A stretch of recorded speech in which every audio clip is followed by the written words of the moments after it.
అందరికీ నమస్తేనా. నా పేరు అడిపేసాదనా. ఈరోజు నేను ఎందుకు వచ్చాను అనుకుంటున్నావు? దేవర్ మూవీ గురించి రివ్యూ చెప్దామని వచ్చానా. ఏందినా మన అక్క కొట్ట అంటే ఒక్కొక్కడిని నరుకుతా అన్నా. మా ఎన్టీఆర్ ఏమనుకున్నావు? సినిమా ఓపెనింగ్ కాడి నుంచి చూసే ఫస్ట్ హాఫ్ లో మా దేవర నేను చెప్పిందే మాట అడిగినానంటే అడిగినట్టు, అడిగినా అంటే ఏమని అర్థం? శాసనం అని అర్థం. అంత లెవెల్లో తీసుకుపోయినాడన్నా మన అన్న. ఫస్ట్ ఒక విషయం చెప్తా చూడండి నా, మీరందరూ సముద్రంలో షిప్ మీద ఒక దొంగతనం చేస్తారన్నా. అబ్బాబాబాబాబా ఏమన్నా దొంగతనం అన్న. ఎగరడాలు, దూకడాలు, కత్తి నిసిరేయడాలు, కత్తి పడిపోతా పట్టుకోవడాలు, ఒక మనిషిని పట్టుకోవడం. దేవరా నిజంగా దేవరన్న. అబ్బా సూపర్, భలే తీసినాడు.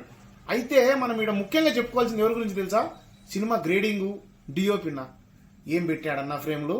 ఒక్కొక్క ఫ్రేమ్ లో సూట్స్ అంటే ముద్దు పెట్టుకోబుద్ది అవుతుంది మొగోడినైనా నాకు. అంత బాగా చేసినాడు మన ఎన్టీఆర్ గురించి. ఇంకా సైఫ్ అలీ ఖాన్ గురించి ఒక మాట మాట్లాడుకుంటే అయ్యప్పని ఎందుకు పెట్టినాడా అని అనిపించాలి నాకు ఒక్కొక్కసారి. సినిమాలో ఫస్ట్ హాఫ్ లో అయ్యప్ప పాత్ర మాత్రం ఏదో సింపుల్ గా తీసుకుపోయినాడు. సెకండ్ హాఫ్ లో మాత్రం కొంచెం క్రూరంగా తీసుకొచ్చాడు అయ్యప్పను. తర్వాత వాళ్ళందరినీ ఒక టీం లాగా తయారు చేసుకున్నాడు. దేవర మీదకి పంపించి సముద్రంలోకి పోతే ఒక్కొక్కడు ఏం చేస్తాడు, వాళ్ళందరినీ కిరాతకంగా ఎలా తయారు చేసినాడని మీరు సినిమాలో చూడండి. తర్వాత ఓవరాల్ గా మూవీ కోసం చూసుకుంటే జాన్వీ కపూర్ అన్న అబ్బా నిజంగా శ్రీదేవి గారిని తలపించిందన్న అమ్మాయి.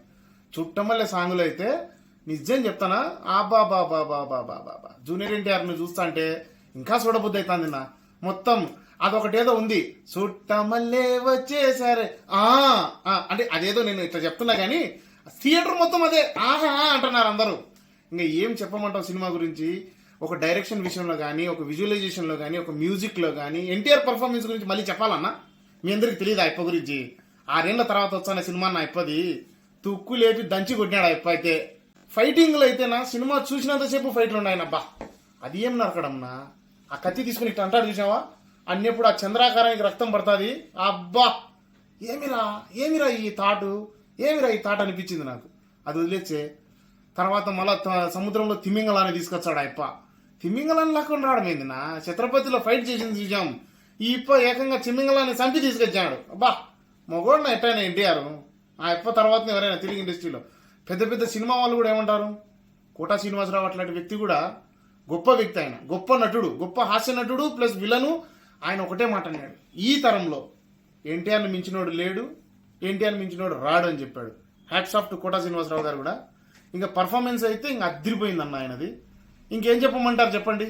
సినిమా అయితే ఓవరాల్ గా సూపర్ హిట్ నా. ప్రీ బుకింగే నీకు 120 కోట్లు ఏంది నా సామి, పిచ్చి లేచిపోయింది. 120 కోట్లు, అది ఎన్టీఆర్ కున్న పవర్. మీరందరూ కూడా ఏం చేస్తారనుకున్నారు?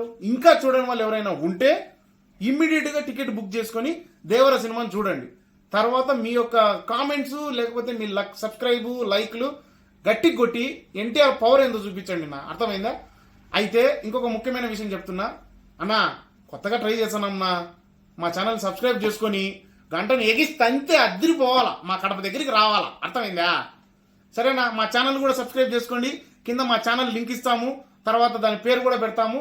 మీరు సబ్స్క్రైబ్ చేసుకొని నా నుంచి ఇంకా మోర్ వీడియోస్ ఇంకా నేను బాగా చెప్పగలుగుతానా, లేదా నా వీడియోస్ నాలో ఏమైనా తప్పు ఉందా, ఇవన్నీ కూడా కమెంట్స్ రూపంలో తెలియజేయండి నా. దీని తర్వాత ఇంకా బిగ్ బాస్ మీద కూడా రివ్యూలు ఇద్దాం అనుకుంటానా. మీరు పెట్టే కామెంట్స్, మీరు చేసే లైక్లు, సబ్స్క్రైబ్ ద్వారా నేను దాన్ని ముందుకు తీసుకుపోతానా. ఉంటానా? నమస్తే అన్న. అయ్యప్ప సార్, కడప.